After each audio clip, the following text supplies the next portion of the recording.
Massive crowd turn up for Alex Eala's match only to return disappointed. Despite winning first set, Filipino star loses to American Alicia Park 0-6, 6-3, 6-2. Dubai. Perhaps even the Australian Open organizers didn't foresee what was about to unfold.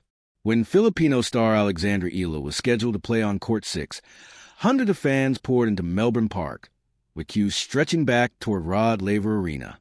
In a city with a strong Filipino community, a huge turnout to witness the 20-year-old's Australian Open main draw debut felt inevitable. The decision to place Eala on a mid-sized court quickly drew scrutiny, particularly as match time approached and the queues swelled into the thousands. Many arrived hours early, fearing they might miss out, and many did.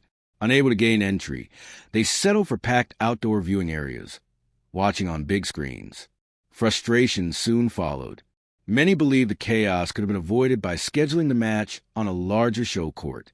Putting Eala on Court 6 is just dumb, tennis journalist Jose Morgado wrote. A sentiment echoed widely across social media and throughout Melbourne Park. Inside Court 6, however, the atmosphere was unforgettable. Every Eala point sparked wild celebrations.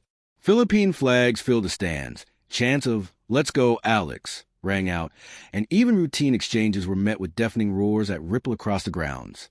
From the seating to the courtside bar and baseline ledges, there was not a single empty spot. Eala surged through the opening set against Alicia Parks, taking it 6-0.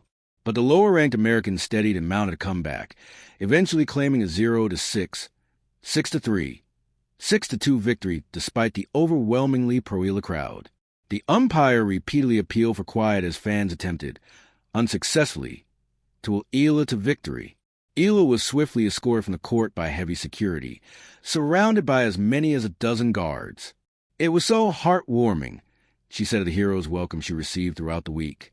"That's one of the things that makes a loss like today a little bit harder. I know a lot of people were rooting for me." While Eala has helped put Philippine tennis firmly on the map, she admitted the attention had sometimes been overwhelming. "It's a process to take it all in," she said. "This week, there were definitely elements that were a bit overwhelming, especially during my practices. I didn't expect that many people to be there, so it's a learning process." Now ranked 49th, Eala's rise over the past year has been rapid. She trains at the Rafael Nadal Academy in Mallorca and cracked the top 100 last season after a stunning semifinal run in Miami, where she defeated world number 2 IGA Swiatek. At last year's U.S. Open, she made history by becoming the first Filipino player to win a Grand Slam singles match. "I'm still young, learning how to deal with all of this attention, but also being grateful," Eala said after her loss to the 99th-ranked Parks. Despite the disappointment, she stressed the broader significance of her presence at the season's first major. "This is one of those moments where I can reflect on what this means for Philippine tennis," she said. "I'm the only Filipina in the draw this year, and I think the only Filipina who's ever been in the draw. So there are definitely positives to take away."